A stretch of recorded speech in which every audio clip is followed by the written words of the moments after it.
Bollywood cinema screen presenting Slumberland. कहानी की शुरुआत में हमें नीमो नाम की एक बच्ची को दिखाया जाता है जो एक आइलैंड पर अपने फादर के साथ रहती थी। उनका घर एक लाइट हाउस था। नीमो इस जगह को बहुत पसंद करती थी। एक दिन नीमो के फादर उससे कहते हैं कि अगर तुम मेरे एक सवाल का सही जवाब दो तो मैं तुम्हें इस लाइट हाउस की चाबियां दे दूंगा। उसके डैड उससे पूछते हैं कि ये लाइट हाउस क्यों बनाया जाता है, तो वो जवाब देती है कि शिप की डायरेक्शन बताने के लिए, उन्हें सही रास्ता बताने के लिए और मुसीबत में उनकी मदद हो सके। नीमो के डैड उससे कहते हैं कि ये ठीक जवाब नहीं है, लेकिन जिस दिन तुम मुझे ठीक जवाब दे दोगी मैं इस लाइट हाउस की चाबियां तुम्हें दे दूंगा।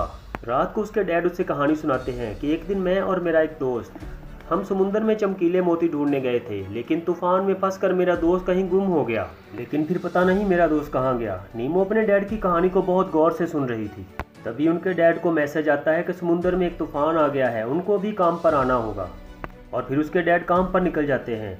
आधी रात को जब नीमो सो रही थी तो अचानक उसकी आंख खुल जाती है, क्योंकि उनका छोटा सा आइलैंड तूफान सुनामी की लपेट में आ गया था और लाइट हाउस में भी पानी आ गया था और नीमो पानी में डूब जाती है। और वो अपने डैड को देखती है और जब ये उनकी तरफ बढ़ने लगती है और वो देखती है कि एक बहुत बड़ा मॉन्स्टर उसके डैड को निगल जाता है और तभी उसकी आंख खुल जाती है। इसका मतलब था कि वो सपना देख रही थी। और सुबह नीमो के पास कुछ गार्ड्स आते हैं और वो नीमो को बताते हैं कि रात के तूफान में नीमो के डैड की मौत हो गई है। ये सुनकर नीमो टूट जाती है, वो बहुत ज़्यादा दुखी होती है। एक लेडी गार्ड उसे आकर बताती है कि उसके डैड चाहते थे कि वो उनके बाद अपने अंकल के पास जाकर रहे, लेकिन नीमो अकेली ही यहाँ इस आइलैंड पर रहना चाहती थी। ऑफिसर उससे कहती है कि बेटा तुम यहाँ पर अकेली नहीं रह सकती, इसलिए तुम्हें अपने अंकल के साथ जाना होगा। अब इसलिए नीमो अपना सारा सामान लेती है और अपने अंकल के साथ चली जाती है। उसके अंकल एक बहुत ही अच्छे और अमीर इंसान थे और वो नीमो को अपने साथ रखने पर बहुत ज़्यादा खुश थे, लेकिन वो नहीं जानते थे कि बच्चों को किस तरह से रखा जाता है। और उधर नीमो भी अपने डैड की मौत के बाद बहुत ज़्यादा चुप चुप रहने लगी थी। रात को जब उसकी आंख खुलती तो देखती है कि उसका फेवरेट खिलौना जिंदा हो गया था और उसका बेड खुद अपनी टांगों पर चढ़कर उसे खिड़की से बाहर लेकर जा रहा था। और वो बेड पानी से होते हुए एक जादू की दुनिया में ले जाता है, जहाँ पर उसकी मुलाकात फिलिप नाम के एक आदमी से होती है जिसके सर पर दो बड़े बड़े सींग थे। फिलिप नीमो से उसके डैड से मुतल्लिक पूछता है। वो बहुत ही दुखी होकर फिलिप को अपने डैड की मौत का बताती है। ये बात सुनकर फिलिप भी दुखी हो जाता है और वो नीमो से कहता है, दरअसल मुझे तुम्हारे डैड से एक नक्शा चाहिए था। नीमो समझ रही थी शायद वो अब भी सपना देख रही है और वो उसे कहती है कि तुम मेरे सपने से चले जाओ। फिलिप कहता है ठीक है मैं चला जाऊंगा, लेकिन तुम्हें मुझे वो नक्शा देना होगा जिसकी मदद से मैं चमकीले मोतियों को ढूंढना चाहता हूँ। वो उसे बताता है कि उस नक्शे की मदद से तुम भी एक ऐसी जगह पर जा सकती हो जिसको कि स्लम्बरलैंड कहते हैं, और वहाँ पर तुम्हारी हर विश हर ख्वाहिश पूरी हो सकती है, यहाँ तक कि तुम अपने डैड को भी मिल सकती हो। ये सुनकर नीमो बहुत खुश हो जाती है, लेकिन फिलिप उसे ये कहते हुए उसकी दुनिया में वापस भेज देता है कि पहले जाकर तुम्हें उस नक्शे को ढूंढना होगा। और तभी असली दुनिया में उसकी आंख खुल जाती है। अगले दिन उसके अंकल उसको लेकर एडमिशन करवाने स्कूल लेकर जाते हैं, जहाँ उनकी मुलाकात स्कूल की टीचर से होती है। वो उसके अंकल को कहती कि आप फिक्र मत करें, मैं नीमो का ख्याल बहुत अच्छे से रखूंगी। वो नीमो को लेकर क्लास में जाती है और सब बच्चों से मिलवाती है। यहाँ पर उसकी दोस्ती एक लड़के से हो जाती है जो उसका बहुत अच्छा दोस्त बन गया था। वो उसे अपने डैड के बारे में भी बताती है और रात को उसके अंकल उसको दरवाजे का लॉक खोलना सिखाते हैं, क्योंकि उनका बिजनेस दरवाजे के लॉक्स बनाने का था। और आधी रात को नीमो का फेवरेट खिलौना एक बार फिर से जिंदा हो गया था। उसके डैड का नक्शा भी उसको मिल गया था। अगली सुबह जब नीमो स्कूल जाती है तो वो अपने अंकल के फ़ोन से एब्सेंट लगाकर स्कूल के एक ऐसे हिस्से में चली जाती है जहाँ पर के बच्चों का जाना मना था।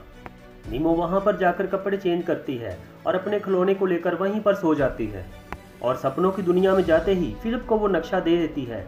फिलिप उससे नक्शा लेकर उसकी मदद करने से मना कर देता है। वो कहता है कि तुम वापस चली जाओ, मैं तुम्हारी कोई मदद नहीं कर सकता। लेकिन नीमो वहाँ से वापस जाना नहीं चाहती। वो कहती है कि चाहे कुछ भी हो जाए मैं तुम्हारे साथ जाना चाहती हूँ, मैं अपने डैड से मिलना चाहती हूँ। तो फिलिप उसे कहता है ठीक है तुम मेरे साथ चल सकती हो, लेकिन इस दौरान अगर तुम्हें कुछ भी हो गया तो इसकी जिम्मेदार तुम खुद होगी।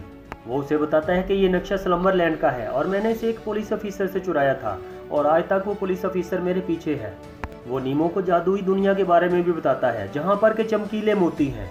और अब ये दोनों जादुई दुनिया में पहुँच जाते हैं। फिलिप उसे जादुई दुनिया के कुछ असूल बताता है।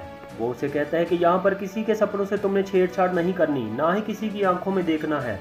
अगर यहाँ की पुलिस ने तुम्हें पकड़ लिया तो वो तुम्हें हमेशा के लिए कैद कर देंगे। उसके बाद वो दोनों ऐसी जगह पर जाते हैं जहाँ पर पत्तों से बने हुए इंसान थे। वहाँ पर एक डांस पार्टी चल रही थी। वहाँ पर एक लड़की थी जो कि बड़े ही मज़े से डांस कर रही थी।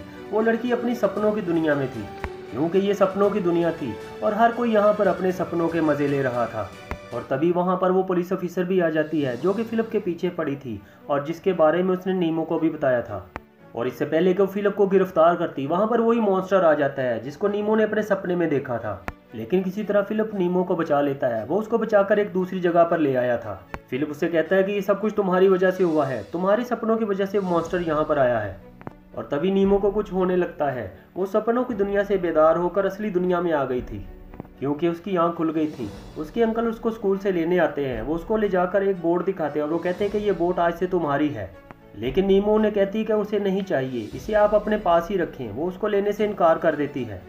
रात को डिनर टेबल पर उसके अंकल उसे समझाते हैं कि तुम्हारे डैड के जाने से तुम्हारी ज़िंदगी ख़त्म नहीं हुई, तुम्हें अपनी ज़िंदगी को अभी और जीना है। लेकिन नीमो अपने डैड की मौत के सदमे से निकल नहीं पा रही थी। रात को जब वो सोने जाती है तो उसे नींद भी नहीं आती। और फिर उसके अंकल उसके पास आते हैं और उसको कहानी सुनाते हैं। और कहानी सुनते ही नीमो सो गई थी। और इस तरह सोते ही वो अपने सपनों की दुनिया में पहुंच जाती है। यहाँ पर फिलिप आता है और उससे उसके डैड का नक्शा ले लेता है और वो उसे कहता है कि तुम अपने घर वापस जाओ। लेकिन नीमो से कहती है कि मेरा कोई घर नहीं है, मैं यहाँ से वापस नहीं जाऊंगी। वो कहती है कि मुझे तो बस अपने डैड से मिलना है। फिलिप कहता है कि तुम बहुत डरी हुई हो, बुरे सपने तुम्हारा पीछा कर रहे हैं। और वो अपना सफर जारी रखना चाहती थी। वो फिलिप से पूछती है कि असली दुनिया में तुम क्या हो। फिलिप कहता है कि मैं नहीं जानता कि असली दुनिया में मैं क्या हूँ, क्योंकि असल दुनिया में मैं अब तक जागा भी नहीं हूँ। फिर ये यहाँ से आगे बढ़ने के लिए एक ट्रक पर सवार हो जाते हैं और वो पुलिस ऑफिसर फिर से इनका पीछा शुरू कर देती है।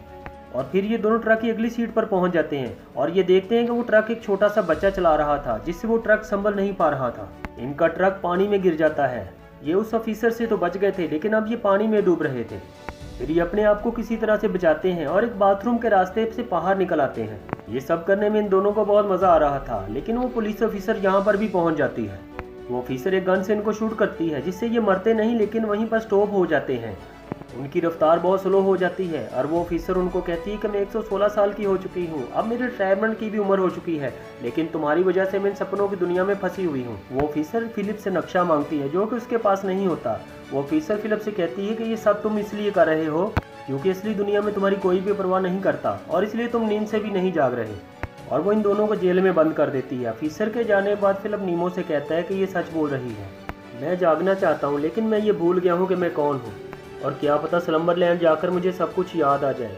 उसके बाद ऑफिसर वहाँ पर आती है और नीमो को अपने साथ लेकर वहाँ से चली जाती है। वो ऑफिसर नीमो से कहती है कि तुम्हारे पास दो रास्ते हैं, या तो तुम अपनी दुनिया में वापस चली जाओ या फिर हमेशा के लिए फिलिप के साथ जेल में कैद रहो। लेकिन नीमो कहती है कि मैं तो सिर्फ अपने डैड से मिलना चाहती हूँ। वो ऑफिसर उसे कहती है कि तुम्हें जागना होगा, तुम्हें अपनी दुनिया में आगे बढ़ना होगा, वरना ये बुरे सपने हमेशा तुम्हारा पीछा करते रहेंगे। जिसके बाद नीमो अपनी असल दुनिया में फिर से जाग जाती है और फिर वो अपने अंकल के पास जाती है और रोते हुए उनको कहती है कि मुझे अपने डैड की याद आ रही है। उसके अंकल उसको एक वीडियो दिखाते हैं। वो वीडियो में देखती है कि उसके अंकल ने उसकी सपनों की दुनिया के फिलिप के जैसे कपड़े पहने होते हैं। उसके अंकल उसे बताते हैं कि मैं बहुत शर्मीला था, जब मैं और तुम्हारे डैड खेला करते थे तो मैं किसी भी तरह के कपड़े पहन लिया करता था। जब तुम्हारे डैड की ज़िंदगी में तुम्हारी माम आई तो वो दुनिया घूमने के लिए निकल गए और मैं अपनी ज़िंदगी में अकेला रह गया, बिल्कुल अकेला। और ये कहते हुए वो बहुत ज़्यादा उदास हो जाते हैं। नीमो ने कहती है कि मेरे डैड हमेशा मुझे बचपन में आपकी कहानी सुनाया करते थे। उसके बाद नीमो जब अगली सुबह अपने स्कूल जाती है तो वो फिर से उसी जगह पर जाकर सो जाती है और अपने सपनों की दुनिया में उठती है।